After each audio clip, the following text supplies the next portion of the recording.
At patungkol sa sinasabi na naging usapin patungkol sa kababaihan, unang-una po,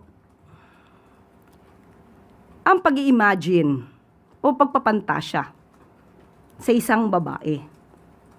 Kung ito'y nasa isip lamang, hindi natin masasabing ito'y krimen dahil hindi ito naisisiwalat. Nasa puso, nasa utak ng isang lalaki. Pero pag ito'y ibinulalas niya at ipinagmalaki sa publiko ang kanyang pagpapantasya sa isang babae,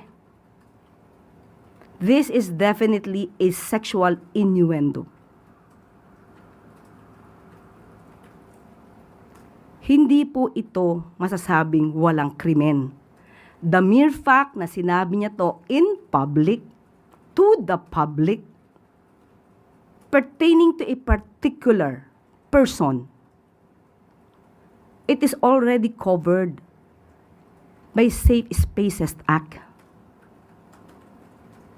So, hindi pwedeng sabihin na walang krimen kung ito'y ibinulalas at ipinagmalaki pa sa publiko ang isang pagpapantasya sa isang babae.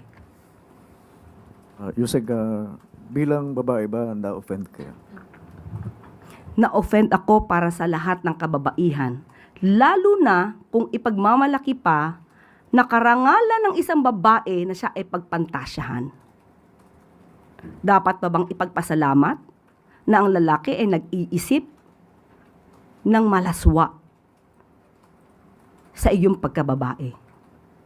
Nagkataon lamang siguro na siya ay nakasuot ng isang suit, nakaharap sa isang mic, at may titulo bago sa kanyang pangalan.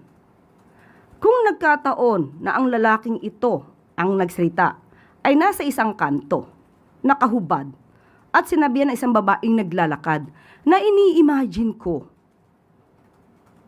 kung anong ginagawa ko sa iyo kasi ang ganda mo. Magkaiba ba yun? Kung ordinaryong tao ang gagawa o ang tao ay supposed to be isang honorable